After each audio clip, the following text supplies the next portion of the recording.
Bueno, nuevamente FIPAN les da la bienvenida y hoy los doctores Alejandro Bertolotti, jefe del Departamento de Trasplante de Fundación Favaloro, y la doctora Rosalía Ahumada, neumonóloga del mismo equipo, quien estará un poquito más tarde porque por razones de trabajo.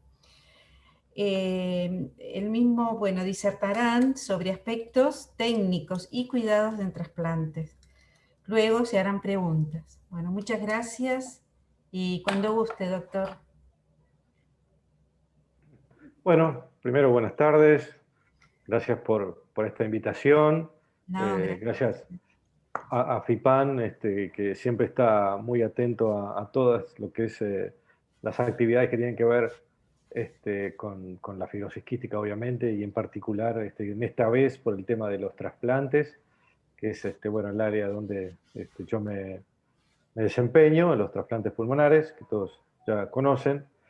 Así que bueno, mi idea era un poco aprovechando este espacio, dar una pequeña presentación con algunos números, algunas estadísticas, como hacemos, lo decía recién, como hacemos los médicos, mostramos números aburridos, así que voy a tratar de hacerlo rápido y lo menos aburrido posible para que sean de alguna manera un estímulo para el diálogo y que podamos seguir conversando después. Así que bueno, les voy a ahora y primero, y obviamente les agradezco a todos ustedes que están acá, ¿no? Hoy compartiendo este espacio y escuchándome. Voy a compartir la pantalla. Vamos a hablar entonces de, de algunos aspectos sobre el trasplante pulmonar. Primero tiene que quedar claro para todos que el trasplante pulmonar hoy es una terapia que ya está largamente probada. Ya no hay dudas de que el trasplante pulmonar es efectivo. Antes, 20 años atrás, 30 años atrás, claro, había dudas porque era un trasplante que recién empezaba, pero hoy ya no hay dudas de eso.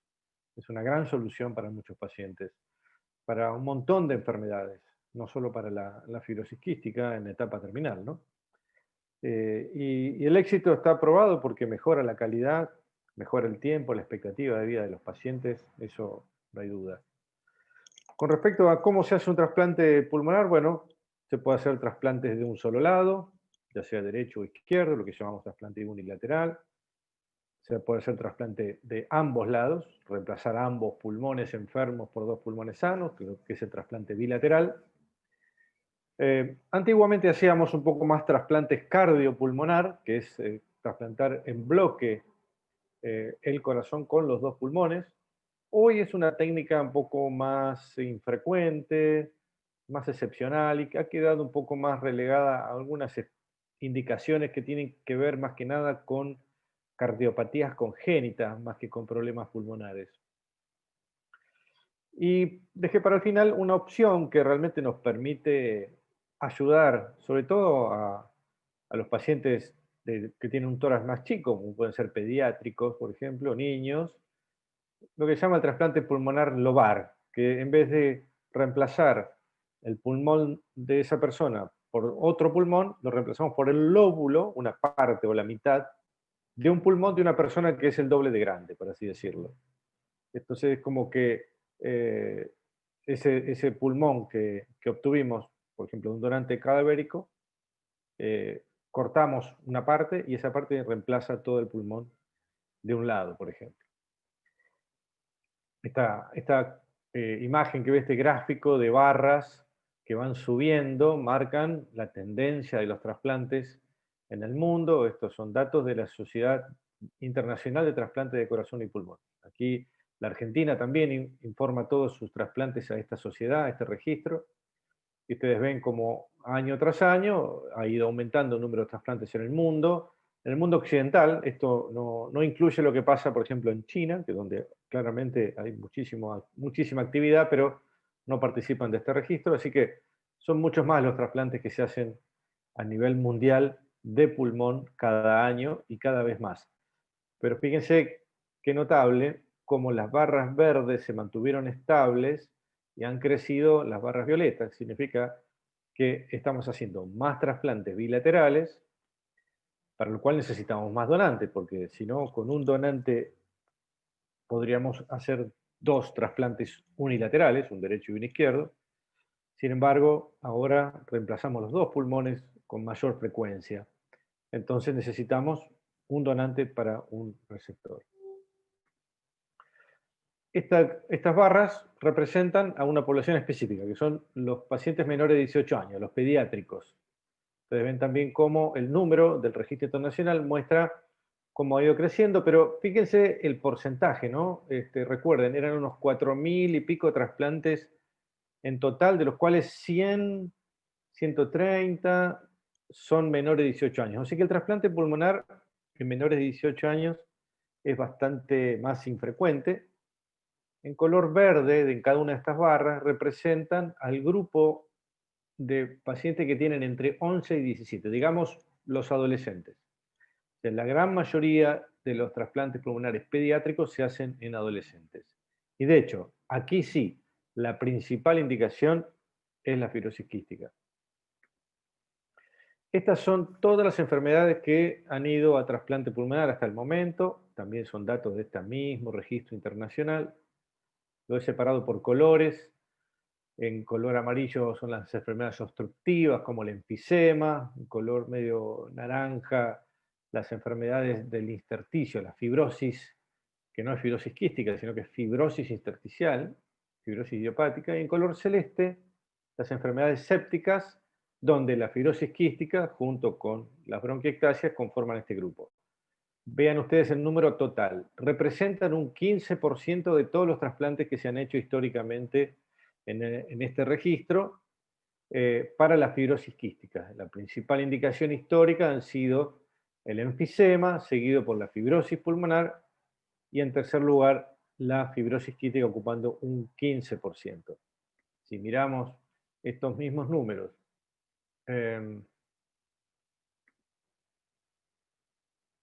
perdón, no sé qué pasó, aquí está. Si miramos estos mismos números porcentualmente, por así decirlo, toda esta área amarilla es el EPOC, el enfisema. Si en el año 2000 hacíamos un porcentaje determinado, ese porcentaje ha ido cayendo.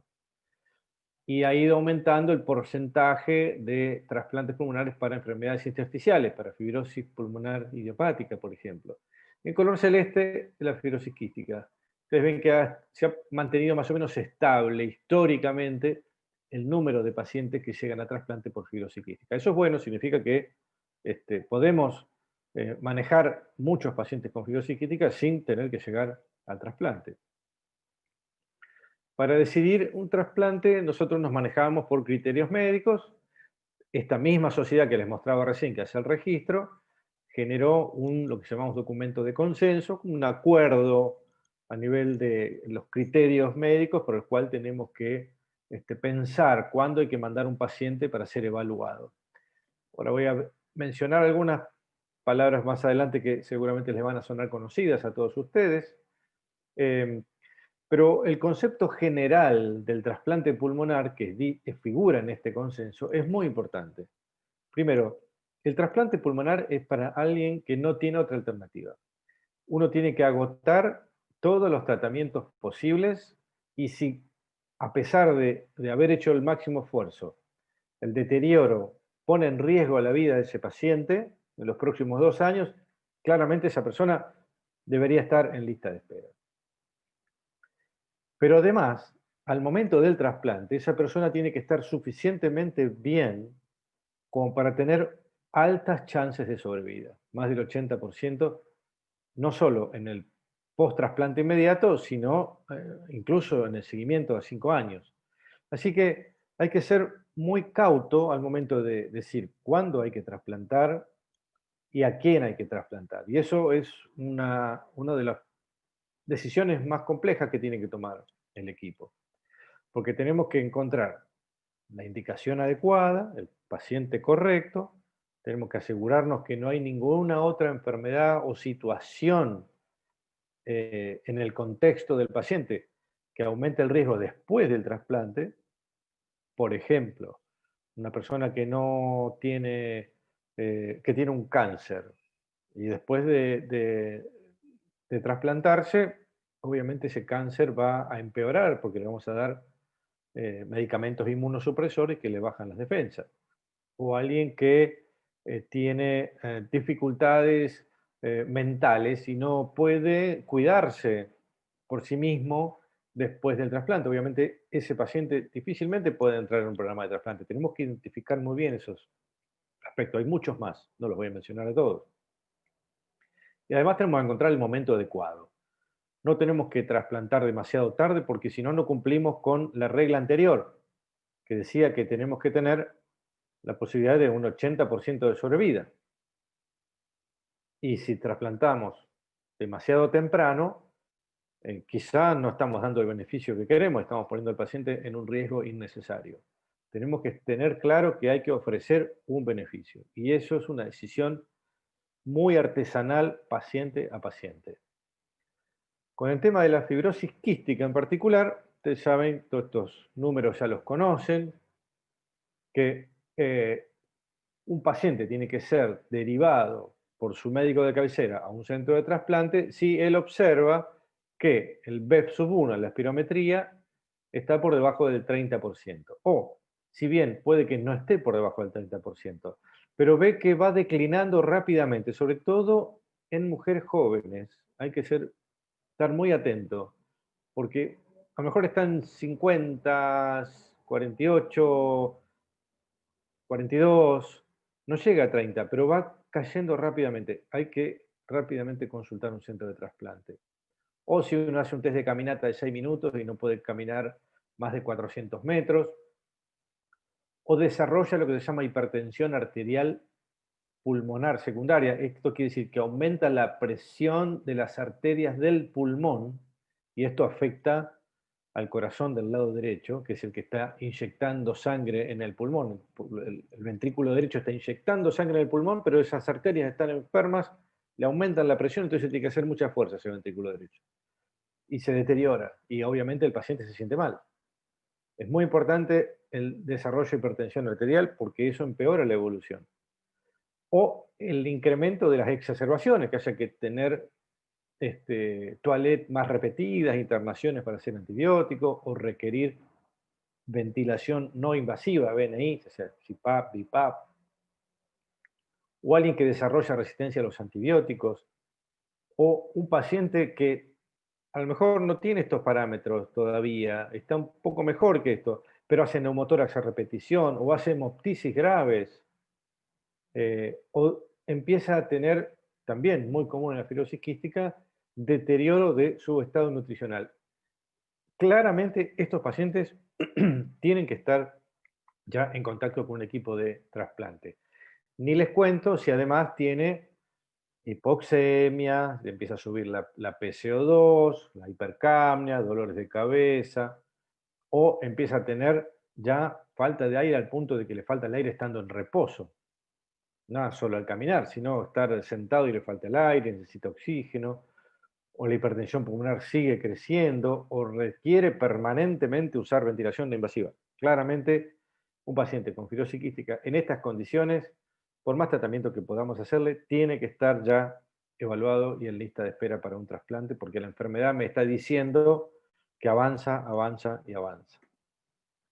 En la Argentina, hace ya exactamente 10 años, en diciembre del 2010, hicimos una modificación para poder adjudicar mejor los pulmones. Los pulmones no es un órgano que abunda de los donantes cadavéricos, entonces teníamos que tratar de darle el mejor uso posible. Y describimos 4 situaciones clínicas de los pacientes en lista de espera. El paciente que está en emergencia es el paciente que tiene máxima prioridad y se tiene que trasplantar lo más rápido posible. El paciente que está en urgencia A está también en situación clínica comprometida, está internado, no está tan grave como el anterior y está un poco mejor que el que está en urgencia B. Y el paciente que está electivo es el que tiene menos prioridad, no es que no necesite el trasplante, sino que su condición clínica le permite esperar y darle la oportunidad a otro, tal vez, que ya no puede esperar. El paciente que está en emergencia, obviamente, es el paciente que está más grave, el que está conectado a un respirador o a un ECMO, ya vamos a hablar de qué es eso, pero sin estar intubado o sin estar en ECMO, solamente por el hecho de estar en una terapia intensiva, tener el diagnóstico de fibrosis quística, por ejemplo, o bronquiectasia, y tener ventilación no invasiva, ya lo pone en emergencia. No está conectado a un respirador, no está conectado en ECMO. Todavía puede rehabilitar, puede hablar, pero está internado recibiendo ventilación no invasiva. O todos los pacientes pediátricos con fibrosis quística. ¿Por qué? Porque son los menos y son los más difíciles de conseguir donantes. Por ejemplo, si vemos que el índice de masa corporal, la desnutrición avanzó al punto de caer por debajo de 17, es un valor que tomamos como referencia. O pacientes que tienen un retraso en el crecimiento, claro, por lo mismo motivo, ¿no? Porque la enfermedad no le permite desarrollarse. Esos pacientes tienen prioridad. Hay otras enfermedades que también tienen prioridad y todas compiten por igual. También aquellos pacientes que tienen fibrosis quística y presión pulmonar elevada, o sea, hipertensión pulmonar, están en una categoría superior. De ahí la importancia que yo les contaba hace un ratito de la presión pulmonar, el seguimiento de la presión pulmonar, porque es un criterio para ponerlo en mayor prioridad. O en aquellos pacientes con fibrosis quística, que a lo mejor no está usando BNI, está bastante estable en casa, pero de pronto empieza a tener demasiadas exacerbaciones infecciosas y tiene al menos 3 internaciones al año. Se interna, se recupera, se va, pero a los 3 meses otra vez se interna, se recupera y se va. Ese paciente me está diciendo que la enfermedad no está bien controlada, entonces debería darle un poquito más de prioridad. No está tan grave como este, pero no está tan bien como el que está en el lectivo.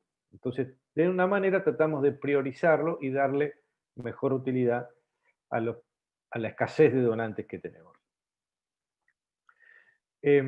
Entonces, antes del 2010, era diferente. Nosotros repartíamos los pulmones en emergencia al que estaba internado conectado a un respirador. No importaba el diagnóstico.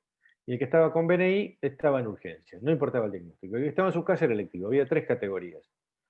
Cuando hicimos ese cambio, notamos lo siguiente, que la trasplantabilidad, o sea, el acceso al trasplante, mejoró fundamentalmente para la fibrosis quística, que fue, antes se trasplantaba el 29% y logramos que se trasplantaran el 44%.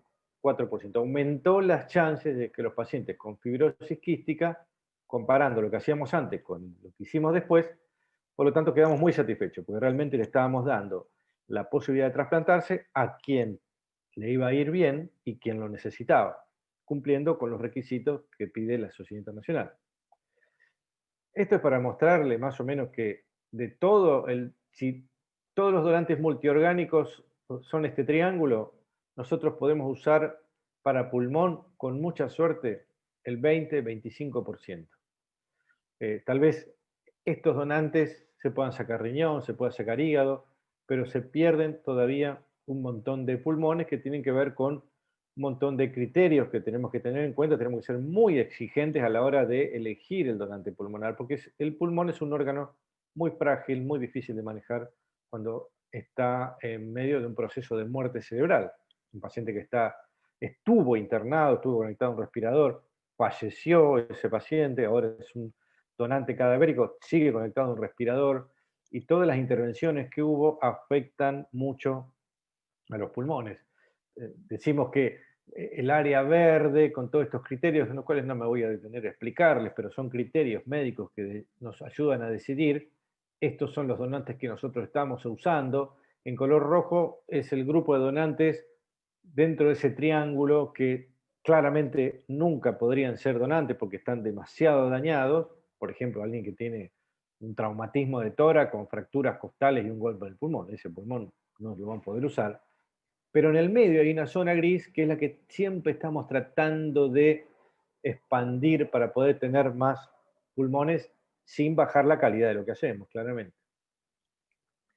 Fíjense que este es un trabajo que presentó el INCUCAI, lo presentamos juntos en un congreso mundial de trasplante para comparar cómo nos había ido con este cambio de normativa, y fíjense, esto es lo que se llama la curva de sobrevida. En color azul, el periodo anterior, y en color naranja el periodo actual. Para todas las patologías, no para fibrosis quística sola, sino para todas las enfermedades, vimos cómo mejoraba la sobrevida con esta nueva estrategia. Quiere decir que mejoramos la trasplantabilidad de muchos pacientes, como por ejemplo la fibrosis quística, pero además logramos que les fuera mucho mejor con el trasplante. Y bueno, esto es la escasez de donantes.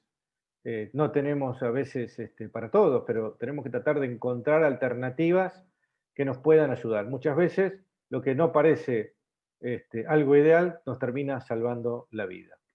Así que tenemos que estar muy abiertos para tratar de encontrar soluciones. Les cuento cómo han evolucionado los trasplantes pulmonares históricamente en la Fundación Favaloro, en Argentina. Fíjense que en el año 93 empezamos a hacer trasplantes pulmonares en Fundación Favaloro. Ya llevamos más de 20 años, casi 27 años haciendo trasplantes. Ustedes ven cómo en color rojo son los trasplantes que se hicieron en Fundación y en color verde los trasplantes que se han hecho en Argentina, o sea, los donantes obtenidos por el INCUCAI, y la mayoría de los trasplantes se han realizado en nuestra institución. En color violeta pueden ver un convenio que se firmó con la República Oriental de Uruguay en el año 2004 y empezamos a trasplantar también pacientes de Uruguay, donde hay muchos pacientes con fibrosis quística también que se han ido beneficiando con esta terapia.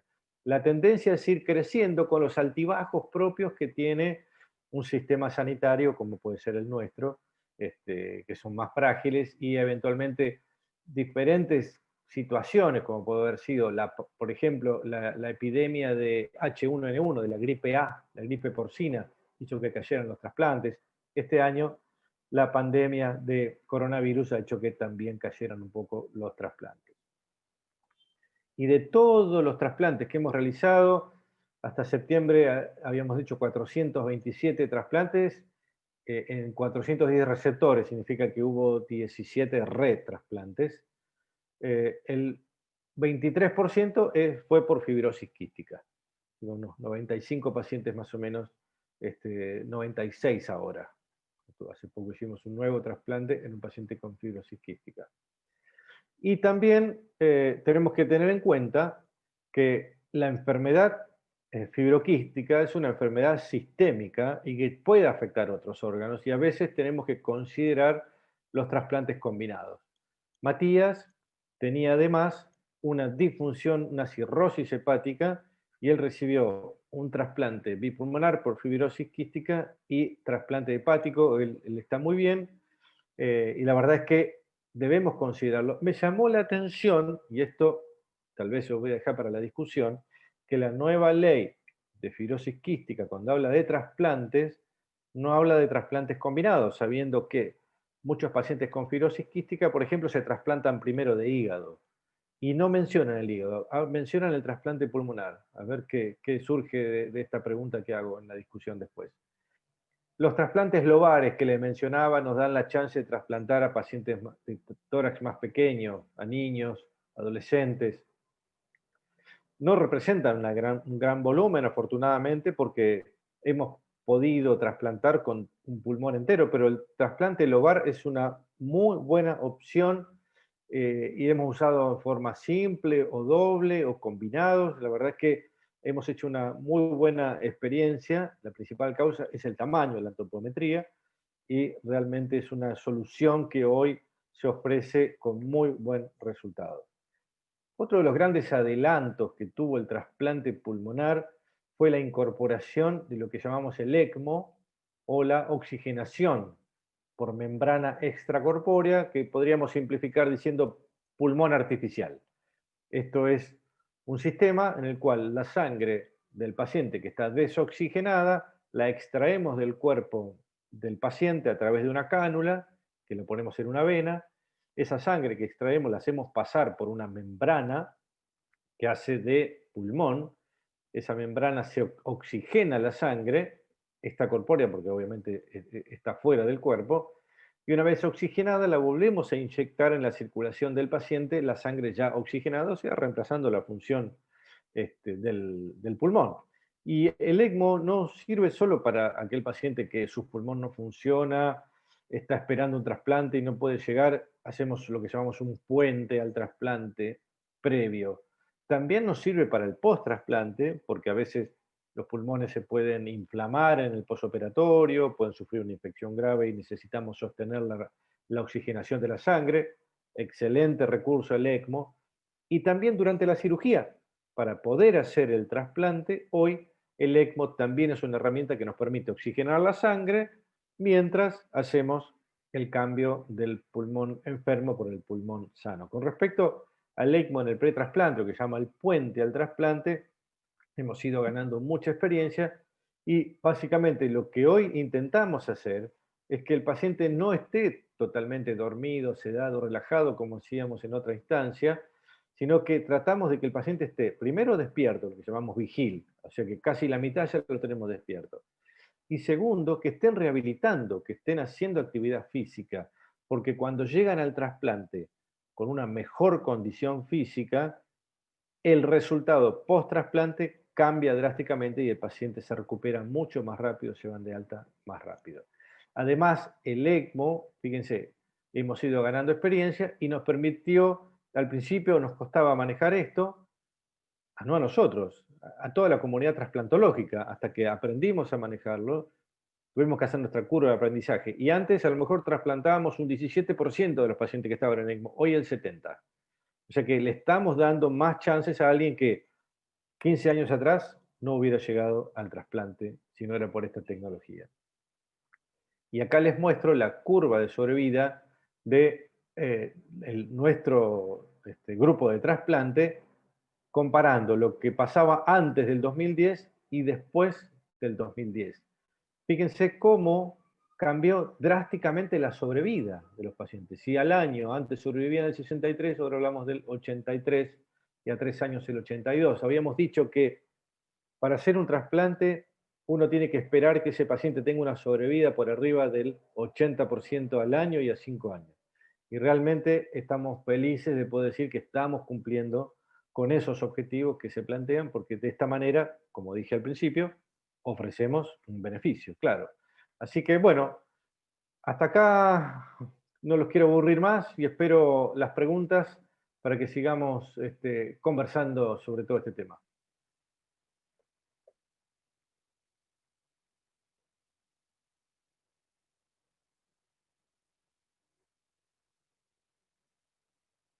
No sé si pueden abrir sus micrófonos o lo hacen a través del chat.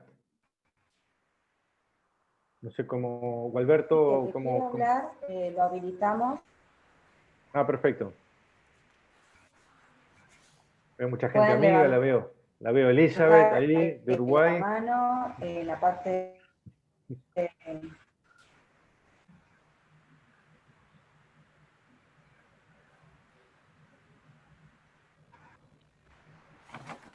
Si no,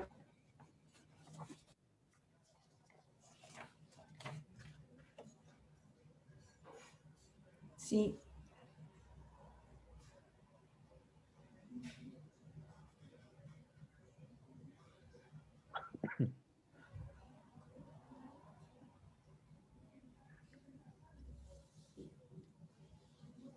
Creo que alguien de Fátima quería hacer una pregunta.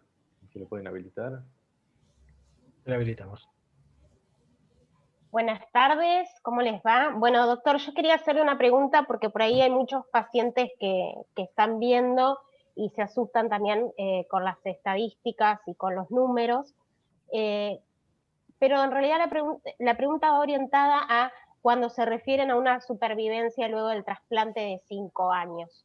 Hay pacientes que oportunamente han superado esa línea o ese rango, y nada, que usted pueda también llevarles tranquilidad, porque muchos piensan que, bueno, me trasplantan y sobrevivo 5 años y se termina. Las estadísticas son realmente duras y, bueno, es alguna manera de tratar de comunicarnos y de contar datos. En medicina se usa mucho esto. Pero cuando hablamos de probabilidad de sobrevida, obviamente esto es un número global y cada paciente es un mundo. La verdad es que hoy tenemos pacientes con más de 20 años de trasplante de pulmón. y con una calidad de vida muy buena. Vuelven a tener una vida normal. Y digo 20 porque es nuestra experiencia. Y cuando lleguemos a tener 30 años de experiencia, estoy seguro que voy a decir, bueno, ahora tenemos pacientes que llevan 30 años de trasplante y que andan muy bien. Es simplemente que no hubo tiempo, porque este trasplante es el más joven de todos, mucho más joven que el trasplante renal, mucho más joven que el trasplante cardíaco inclusive, y los resultados se empiezan a ver a medida que van pasando los años. Ustedes vieron que la curva de trasplantes pulmonares sube, sube, sube. ¿Qué significa eso? Que hay mucha confianza en el tratamiento y cada vez más no hemos llegado al techo. O sea que en muchos otros órganos estamos amesetados, como que llegamos a un lugar donde ya no hay más donantes y no podemos seguir creciendo. En trasplante pulmonar sigue creciendo porque es una terapia que ha mostrado cada vez mejores resultados.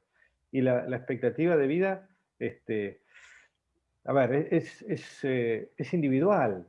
Uno puede hablar en términos generales, pero es individual y depende mucho de los cuidados. El trasplante no es una cirugía, que quede claro que el trasplante empieza con una cirugía, pero el trasplante es otra cosa. El trasplante es un proceso de vida, donde yo creo que el mensaje fundamental es que en ese proceso de vida con un tratamiento específico, el líder, el que maneja todo, es el paciente.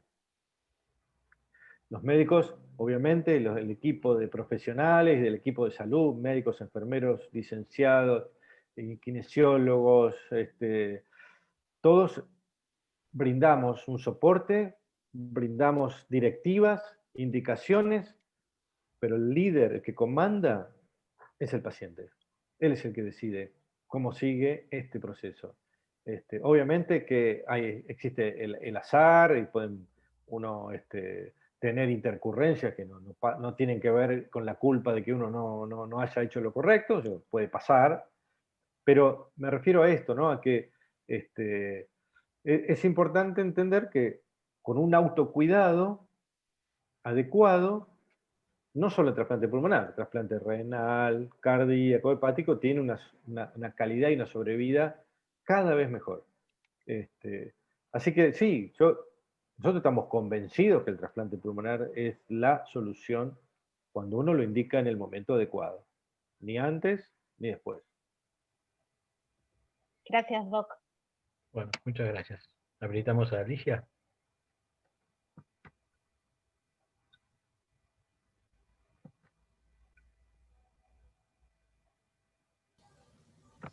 Aquí Eligia pregunta, con respecto a las coberturas de obras sociales, desde el momento previo, no sé qué. Bueno, con respecto a las coberturas de obras sociales, desde el momento previo. Sí, a ver. La verdad es que a partir de la nueva ley, sobre todo, que tenemos de este año, creo que fue en junio, la ley de fibrosis quística, Sí. Está asegurado dentro del plan médico obligatorio la cobertura total para la fibrosis quística, no solo para el trasplante, para todos los tratamientos que los médicos especialistas en fibrosis quística indiquen. Está todo cubierto. Así que la obra social está obligada, porque se llama plan médico obligatorio. Es un derecho ganado de los pacientes con esta enfermedad. Así que sí, en Argentina está asegurado por esta ley. Simplemente hay que asesorarse y tratar de que se cumpla con esa ley, con esa cobertura.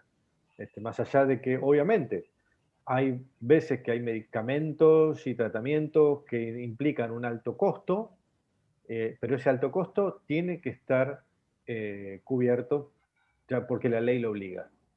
Así que es importante saber esta información.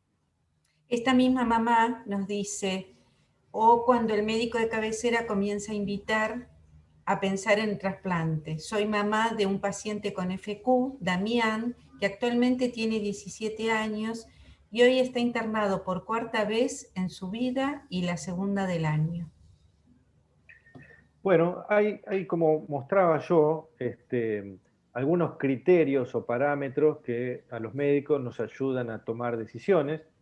Eh, Siempre decimos lo siguiente, los equipos de trasplante no queremos trasplantar a nadie antes de tiempo. O sea que si un paciente es derivado por el médico de cabecera antes de lo que corresponde, no pasa nada. Diremos, sí, qué bien, lo conocemos al paciente, miren, quédese tranquilo, en este momento el equipo de trasplante le parece que no hay que apurarse, pero ya estamos en contacto. Es diferente cuando la situación es un paciente que está conectado ya tarde en un respirador y llaman y dicen, uy, hay que trasplantarlo. Esa situación ya no nos pone en la misma condición que decía al principio. Es probable que si yo lo trasplanto muy grave, muy desacondicionado, no tenga el éxito que tengo que tener. Llegué tarde. Entonces, siempre más vale tarde, perdón, más vale temprano que tarde, estaba diciendo al revés. Siempre más vale temprano. ¿Por qué? Porque los equipos de trasplante no vamos a trasplantar a nadie antes de tiempo. Porque sabemos que tenemos un recurso escaso y lo vamos a usar de la manera más eficiente para quien más lo necesita. Y el que puede esperar va a esperar. Y cuando llega el momento, ojalá no llegue, pero si llega, vamos a poder identificarlo, porque ya tenemos conocido al paciente, ya lo estudiamos, vimos qué evolución tuvo, qué progresión tuvo de la enfermedad.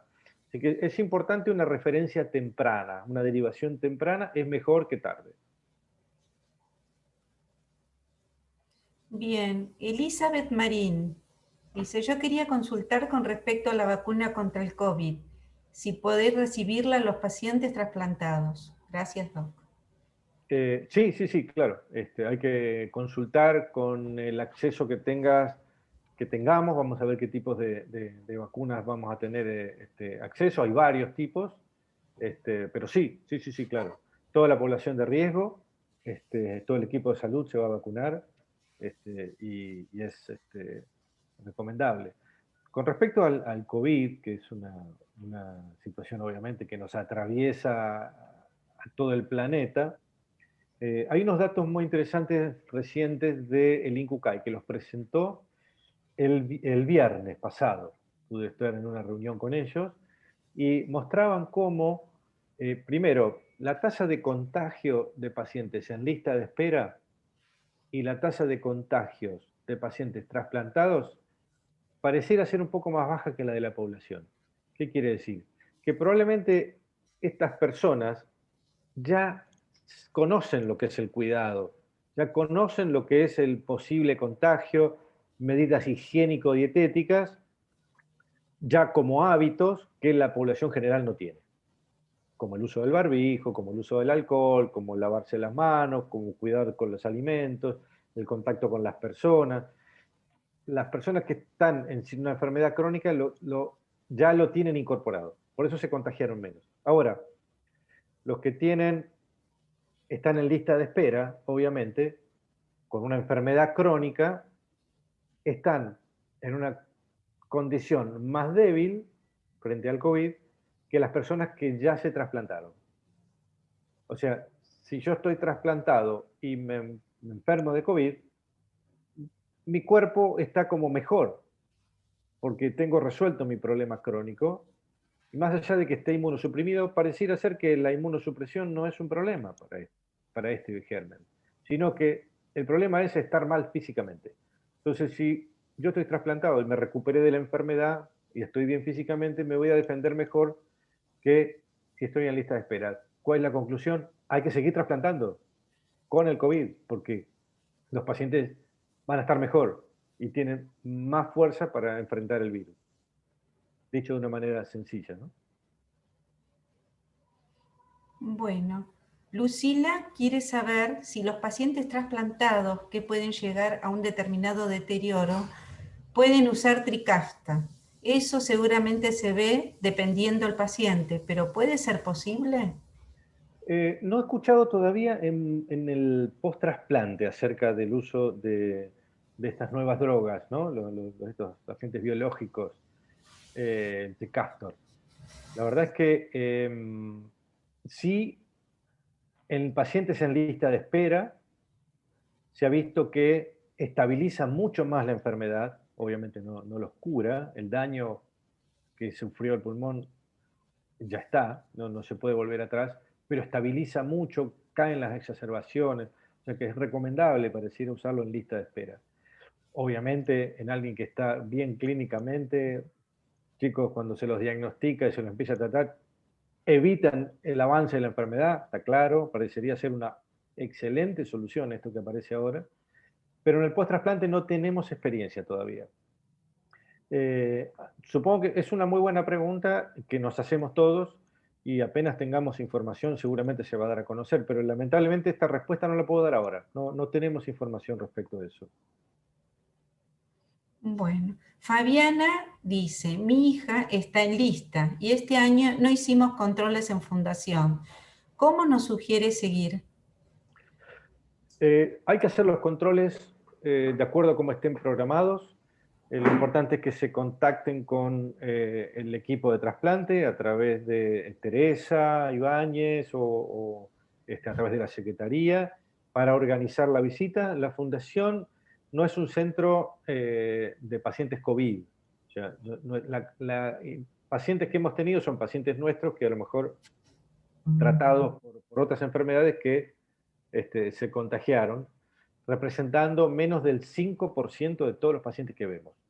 Vale decir que es una institución que no ve pacientes COVID, los pacientes COVID están aislados en un sector, tenemos una circulación diferente, lo cual brinda seguridad para atender a nuestros pacientes que son los que tienen enfermedades cardiovasculares, que están esperando trasplante de distintos órganos, enfermedades neurológicas, enfermedades crónicas, que son justamente las que no tienen que dejar de atenderse. Es muy importante seguir con los controles.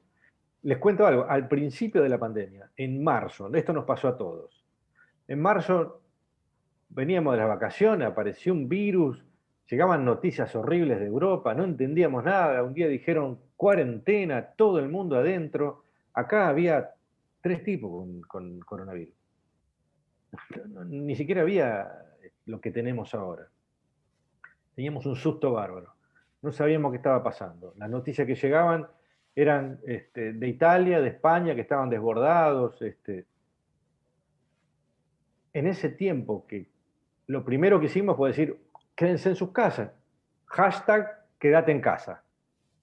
Por todos lados. Estuvo bueno, porque nos permitió prepararnos.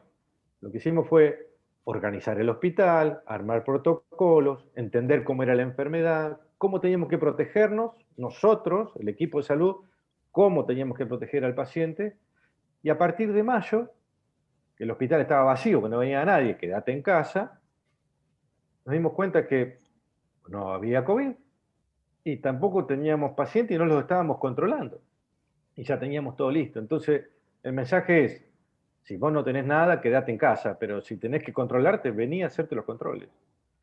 De hecho, seguimos trasplantando, seguimos haciendo cirugías cardíacas, cirugías oncológicas, a un volumen menor porque obviamente toda la actividad se vio afectada, pero pudimos continuar. Vale decir que pasado ese primer susto, que sí, lo tuvimos y que el mensaje que dimos fue ese. El mensaje fue, quédate en casa. Eso lo dijimos, ¿eh? No sabíamos qué estaba pasando. Hasta que entendimos, nos organizamos, y después cambiar ese mensaje obviamente genera temor en la población porque caló muy hondo todo aquello del riesgo, las personas que tienen más riesgo. Se dificultaron las cosas porque no podés usar el transporte público, tenés que conseguir tu modo de trasladarte, empezamos a armar la telemedicina, pero hay pacientes que obviamente por telemedicina podemos resolver determinadas cosas, pero hay estudios que los tenemos que hacer. Y todo eso se armó de a poco. Así que, perdón si la hice muy larga, conclusión, hay que seguir con los controles en pacientes que están o en lista de espera o trasplantados, porque es importante para la evolución de su enfermedad o de su tratamiento.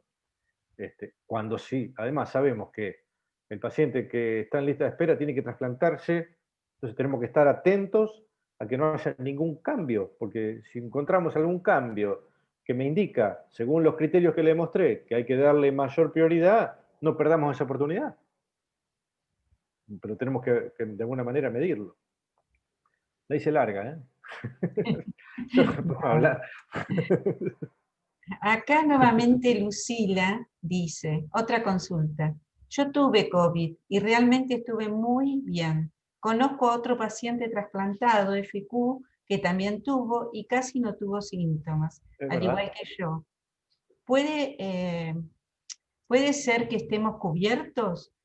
Porque así decirlo, por alguna medicación que tomamos por el trasplante. Pregunto, porque todos los médicos de mi ciudad estaban muy preocupados porque pensaban que iba a necesitar internación y no, estuve muy bien. Es que es así. A ver, en la población general tenemos 99% que pasa la famosa gripeciña, ¿no? Por suerte. Pero como es tan contagioso, 99% es una cosa, pero decir 100.000 es otra. Y decir el 1% es 1%, pero si ese 1% representan, no sé, 2.000 pacientes, el sistema sanitario se atora. Entonces, ese es el punto. Que si bien es una enfermedad que la gran mayoría la pasa leve, es tan contagiosa y afecta a tantos de golpe, que ese porcentaje ínfimo que no la pasa bien es el que satura el sistema sanitario. Pero es verdad. Y comparando las poblaciones de pacientes en lista de espera o trasplantados con la población general, no hubo mayores diferencias. No es que hubo mayor mortalidad, mayor letalidad. No hubo gran diferencia. Así que si uno está bien físicamente, no es la medicación. Pareciera ser que algunos otros aspectos sí son más complicados. Por ejemplo, y en el caso de la fibrosis quística hay que tener cuidado, por ejemplo, la diabetes. La presencia de diabetes parecería ser un factor que puede hacer que la enfermedad sea un poco más complicada. Puede, porque hay diabéticos que la pasan sin problema, pero tienen más chance el que es diabético que el que no es diabético. La obesidad también podría ser uno de los factores. La presión arterial alta también. Pero la verdad que no, al día de hoy, voy a ser honesto, hay muchas cosas que no sabemos de este virus todavía. Y preferiría que aparezca la vacuna y nunca lo sepamos. Pero bueno. Así que sí, es posible. Es posible que mucha gente, incluso con factores de riesgo, la haya pasado leve. En geriátricos, abuelitos que lo pasaron con un poquito de fiebre y zafaron.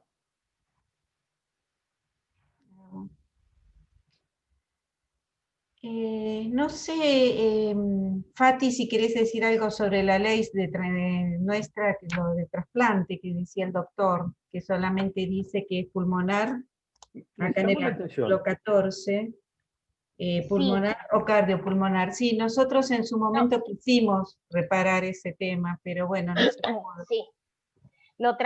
Perdón, lo trabajamos en las sugerencias Bien. para el ministerio, y bueno, y se nos planteó que bueno, que ya estaba la ley de trasplante, o sea que bueno, eso ya era como que estaba integrado, digamos, porque por cualquier necesidad que el paciente requiera dicho trasplante, ya sea pulmonar, o de hígado o renal, ya estaba la ley y es por eso que no se tomó en cuenta las sugerencias que habíamos hecho, pero sí lo tuvimos en cuenta, sino que bueno, luego no tuvo el efecto porque bueno, nos dieron esta devolución, y también, bueno, no se, en la reglamentación que fue hace poquito, tampoco se reglamentó ese artículo porque ya estaba la ley de trasplante, es por eso que no se tomó, pero desde las instituciones que trabajamos en la red, ante la reunión que se nos ofreció, habíamos hecho las sugerencias correspondientes para este tema. Interesante, muy bien. Bueno, mira, me contestaste la pregunta claramente. No, yo no tenía idea por qué había sido así. Pero es importante informarnos, ¿no? Importante saber que hay una ley también de protección al paciente en situación de trasplante, en lista de espera y trasplante. No importa la patología, toda persona que está en lista de espera o que está trasplantado tiene una ley que lo protege y le brinda también un montón de derechos y beneficios. Entonces tenemos que estar bien informados. No sé si hay alguna otra. Sí. Sí. Quería hacerle una pregunta con respecto a, por ejemplo, cuando los pacientes se encuentran en lista de espera, bueno, en esta ocasión que estamos lejos por el COVID y uno se ha restringido las visitas, la importancia de que, como usted dijo, estén en contacto con el equipo y puedan corroborarle al equipo el estado de salud del paciente y el cambio. Muchos por ahí descansan en que, bueno, no pasan a mayores, no es cierto que no hay ningún síntoma a simple vista, pero lo importante de que ante al mínimo cambio el equipo de trasplante esté al tanto de lo que le sucede al paciente. Sí, eso es muy importante, no en esta época, sino siempre. Siempre es importante tener contacto directo con el equipo. Ahora, por suerte, tenemos herramientas informáticas, como por ejemplo la que estamos usando ahora, que nos permiten de alguna manera comunicarnos, estar conectados. Hay que usar esas herramientas para tener ese feedback rápido con el equipo de trasplante, porque el equipo es el que va a poder determinar y tomar medidas y comunicar al INCUCAI la necesidad o no de apurar un trasplante. O de, por ejemplo, utilizar herramientas más complejas, como podría ser la internación y usar algún dispositivo como el ECMO, por ejemplo. Ahí veo que se ha sumado Miguel.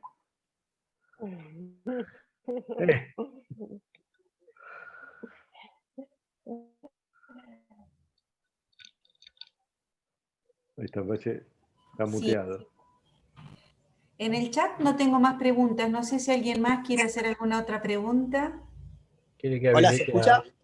Ahí está, Sí. Miguel. Miguel. Sí, Miguel, adelante. Hola, ¿cómo están? Sí, Miguel. ¿Cómo estás vos? ¿Se te ve bien? Se quedó sin audio. A ver, vamos a reactivarlo. Ahí lo reactivo. ¿Ahora se escucha? Ahí Sí, está, a Miguel. ver si. Ahí está. Muy bien, a 16, 17 días del trasplante y hablando de corrido, cosa que antes ni siquiera podía. Así que escuchando atentamente todo y asintiendo con la cabeza cada vez que hablaban de la diferencia en la calidad de vida, de lo que es el pre-trasplante, el post-trasplante, la verdad que es mágico. Es una cosa increíble la diferencia de la calidad de vida y bueno, una experiencia increíble tuve yo, no sé cómo será, pero en otros pacientes, pero fue tremendo. Qué bueno. Como vos decías, y es verdad, nosotros un poco estamos acostumbrados a los cuidados intensivos. Quizás con esto del COVID era como un poquitito más, pero nosotros ya estábamos muy acostumbrados a los cuidados. Así que no lo había pensado hasta que lo dijiste.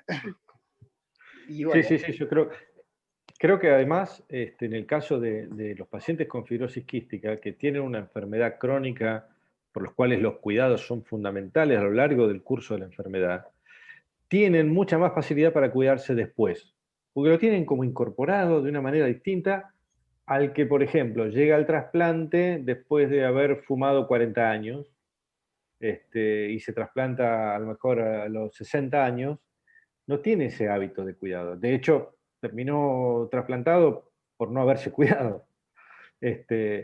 Entonces, los pacientes con fibrosis quística tienen ese plus de ventaja. Además de que siempre decimos que son los guerreros, es real. Tienen una garra distinta cuando uno ve con otras enfermedades. Pero son puntos que le juegan a favor notablemente. sí, el tema de la medicación, del tratamiento post-trasplante, que bueno, que es muchísimo, uno es agregarle un poquito más a lo que nosotros ya estábamos acostumbrados. Así que no, la verdad que no cuesta, por lo menos en mi caso no está costando para nada adherirme al tratamiento, y el hecho que me digan que hacer deporte no solo está bueno, sino que debería ser parte del tratamiento habitual, es como, fue un alivio, porque fue algo que yo tuve que recortar de mi vida cotidiana, no porque no lo quiera hacerlo, sino porque el cuerpo no me daba más, y ahora volver a esto, por supuesto, muy de a poquito, porque Sí, claro. empecé a caminar hace 4 días. No, ya estoy proyectando, digamos, con muchas ganas la rehabilitación y la nueva vida. Genial, genial. No hagas lo que hizo Fátima, que me hizo ir a correr a Paraná un día que hacía 80 grados de calor, me hizo pasar una vergüenza bárbara, porque todos Lo voy corrían a más tener que en yo. cuenta. Ahora los voy a invitar a los dos otra vez y, y No. van a tener que hacerse compañía. No le creas, te va a hacer pasar un rato. Vas a ver. Dale. Y lo importante es que cuando hablábamos de la sobrevida, y la veo ahí a Elizabeth, la sobrevida depende de la sobrevida del injerto. Y a veces puede ocurrir que fuera de nuestro control nuestros injertos se puedan enfermar y dejen de trabajar adecuadamente. Y hoy el retrasplante es una realidad, con resultados iguales a los del primer trasplante. Quiere decir que existe como una especie de reaseguro, digamos, ¿sí? Más allá de que obviamente uno intenta que en la primera salga todo bien, porque no es lindo pasar 2 veces por un quirófano, pero si existe esa necesidad, está, y con muy buenos resultados. Y ya tenemos muchos pacientes con fibrosis quística que han tenido una segunda oportunidad y han superado y vuelven a recuperar su calidad de vida. Increíble, yo esto no lo tenía tan en cuenta.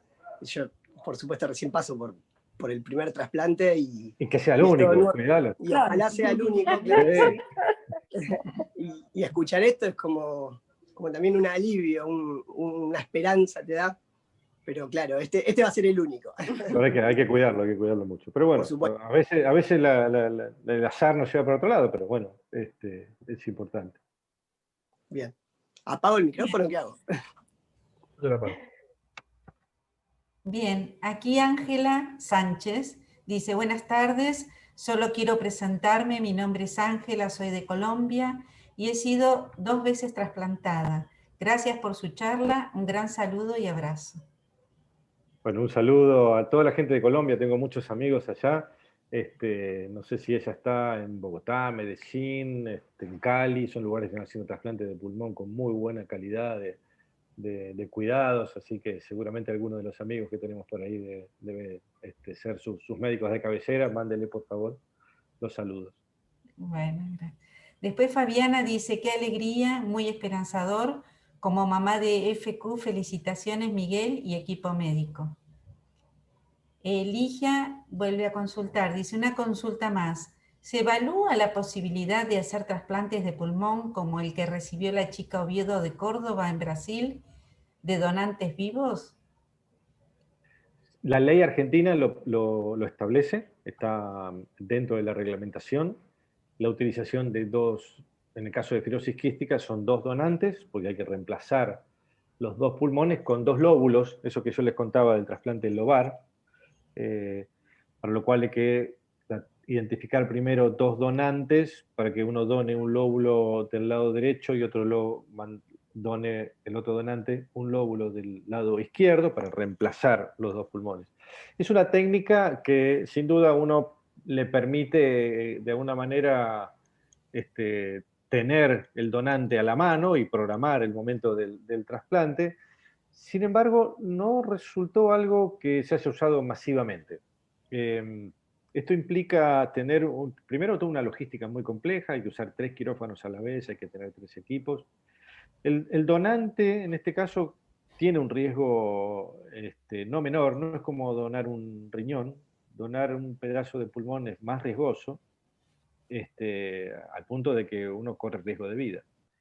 Pero bueno, yo he escrito un capítulo en un libro de bioética respecto a la donación en vida para trasplante pulmonar.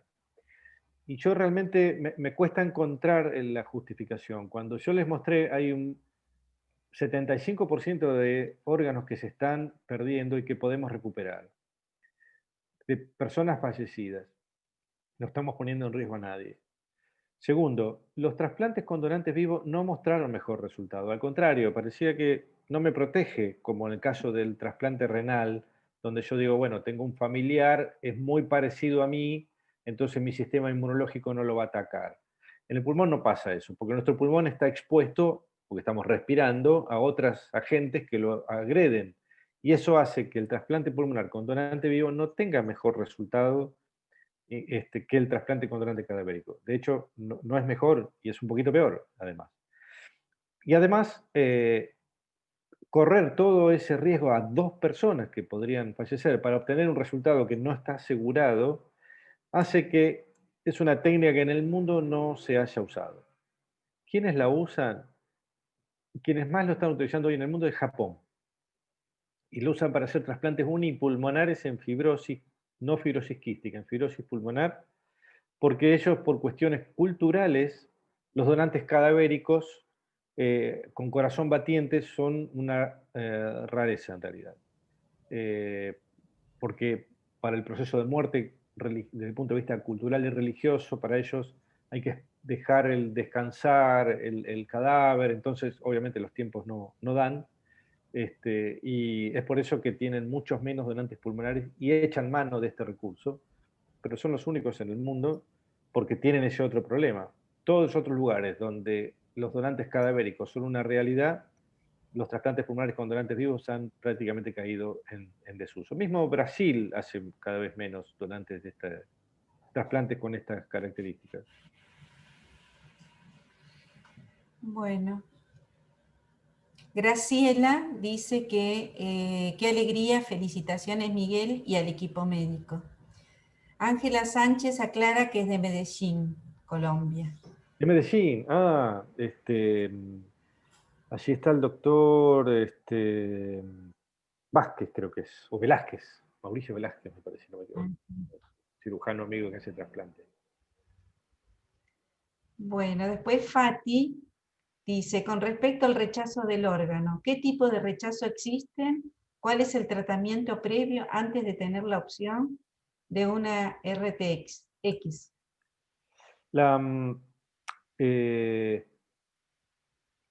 El rechazo en cualquier órgano sólido está manejado por 2 respuestas de nuestro sistema inmune. Una respuesta manda células, por eso se llama rechazo celular. Como cuando entra una bacteria en nuestro cuerpo y van las células, los leucocitos a atacar, a matar esa bacteria. Eso es el rechazo celular, rechazo mediado por células. Hay otro rechazo que es más raro, por suerte, donde en vez de mandar células mandamos anticuerpos. Son como una especie de despensas que están ahí dando vuelta y cuando ven algo raro ese anticuerpo es atraído y se pega.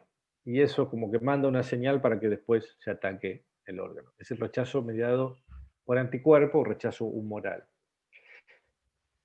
Y por último está lo que antes llamábamos rechazo crónico, que hoy se le llama disfunción crónica del injerto. Y es un proceso muy lento que va ocurriendo a lo largo de los años y del tiempo y de los meses. A veces una infección viral lo puede acelerar, por ejemplo, en el cual el órgano empieza a tener síntomas parecidos a los que tenía antes del trasplante, como empieza a tener un poco más de falta de aire en el ejercicio, y por último puede llegar a necesitar oxígeno. Entonces, bueno, uno hace una serie de estudios y ve que la espirometría empieza a caer, empieza a tener pérdida de ese BEF sub 1, que es el que estamos mirando todo el tiempo, y la capacidad de este ejercicio puede empezar a decaer. Son algunas pautas de alarma. Ahora, ¿todo rechazo crónico va a trasplante? No. Cuando lo identificamos, lo tratamos y lo estabilizamos. Incluso a veces logramos que vuelva a subir, porque atacamos esas respuestas inflamatorias que son crónicas. Volviendo al rechazo agudo, es el rechazo que evitamos con la inmunosupresión. Para eso tomamos inmunosupresión, sobre todo el rechazo celular. En trasplante pulmonar, tomando la medicación adecuadamente, es muy raro el rechazo celular. Muy raro. Es muy raro, es mucho más común que un trasplantado pulmonar tenga una bronquitis o una neumonía que un rechazo. Y en fibrosis quística, como ustedes saben, hay gérmenes multiresistentes que se van generando resistencia a los antibióticos, que quedan a lo mejor en los senos paranasales, que no lo vamos a trasplantar, le vamos a cambiar solo los pulmones, en la vía aérea, en la tráquea, y quedan ahí guardaditos esperando su oportunidad. Entonces le damos una inmunosupresión incluso más livianita que le daríamos a otro paciente. ¿Para qué? Para que su sistema de defensa pueda defenderse ante estas bacterias que están acá. Y la sorpresa es que este sistema inmunológico, que de alguna manera está más fuerte porque le damos menos inmunosupresión, ataca a las bacterias pero no ataca al pulmón nuevo. Y no tiene rechazo. Así que, la verdad, otra de las ventajas que tienen los pacientes con fibrosis quística, no podemos explicarlo, es que podemos darle menos inmunosupresión, el rechazo no es un problema, y le permitimos a los organismos pelear contra estas gérmenes que nos volvieron locos tanto tiempo. Así que bueno, esos son los 3 tipos de rechazo que hay y cómo se manejan. Bueno, Ligia, quien había consultado sobre los donantes vivos, dice, qué interesante, doctor, si se puede leer su artículo de bioética, y muchísimas gracias por las aclaraciones. Sí, yo, si te parece, Cristina, te los acerco a vos. No los tengo ahora acá a la mano y para que los puedas distribuir. Sí, es un capítulo de un libro de bioética que se hizo sobre trasplantes de la Universidad Católica. Hicieron toda una jornada de bioética en trasplantes, me invitaron a hablar de donantes vivos y trasplante pulmonar, y bueno, yo expresé mi punto de vista. Sí, cómo no. Si me lo querés enviar, nosotros después lo transmitimos. Sí, cómo no. Por el momento aquí no hay más preguntas, así que no sé si ya está todo, alguien quiere hacer alguna otra pregunta, y si no, le damos un cierre a la charla.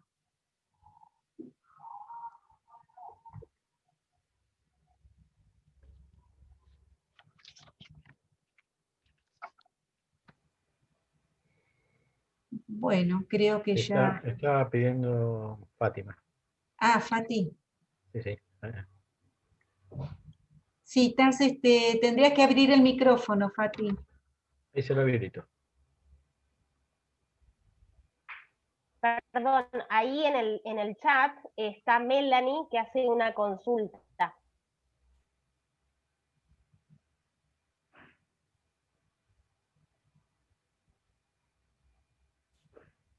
¿Por abajo? ¿Arriba? Ah, acá está, sí, ya lo encontré. En el chat. Pregunta, en un rechazo crónico, más o menos en cuánto tendría que estar el FBC o el BEP sub 1 para ingresar en lista para un retrasplante. No hay un número para retrasplante, sino que tiene que ver con la clase funcional, la capacidad del ejercicio,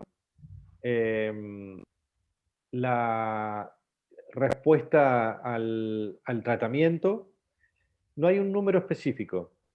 ¿Por qué digo esto? Porque hay pacientes que incluso con rechazo crónico tienen un BEP sub 1 bajo, pero clínicamente tienen una muy buena calidad de vida.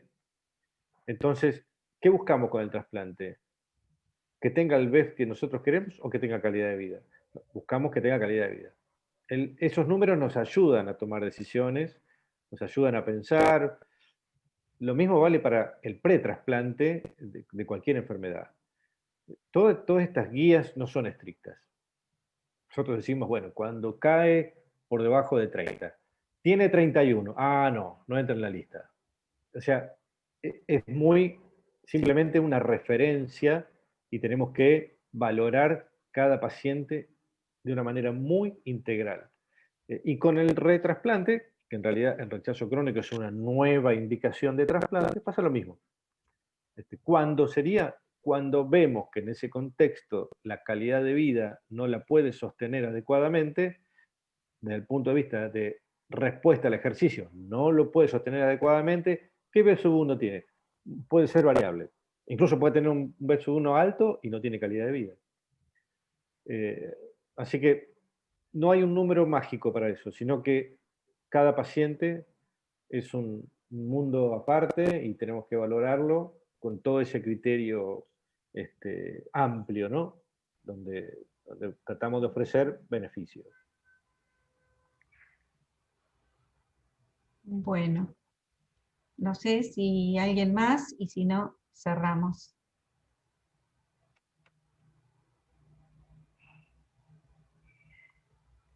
Bueno, nos restaría agradecerle por el tiempo que nos ha dedicado. La verdad que ha sido, con sus experiencias, ha sido una charla muy clara y productiva. Así que, bueno, muchísimas gracias, doctor.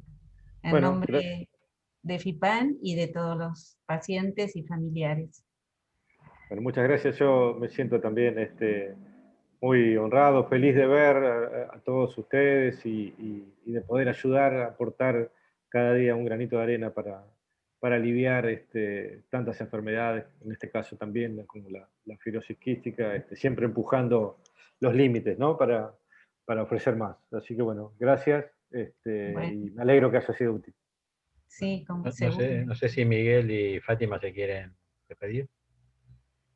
Muchísimas gracias. Yo es la primera vez que participo y, bueno, obviamente voy a seguir participando para mantenerme informado y también para pertenecer a esta comunidad hermosa. La verdad que es un placer. Ha sido un placer. Grande, grande. Bueno, felicitaciones, cuídate mucho.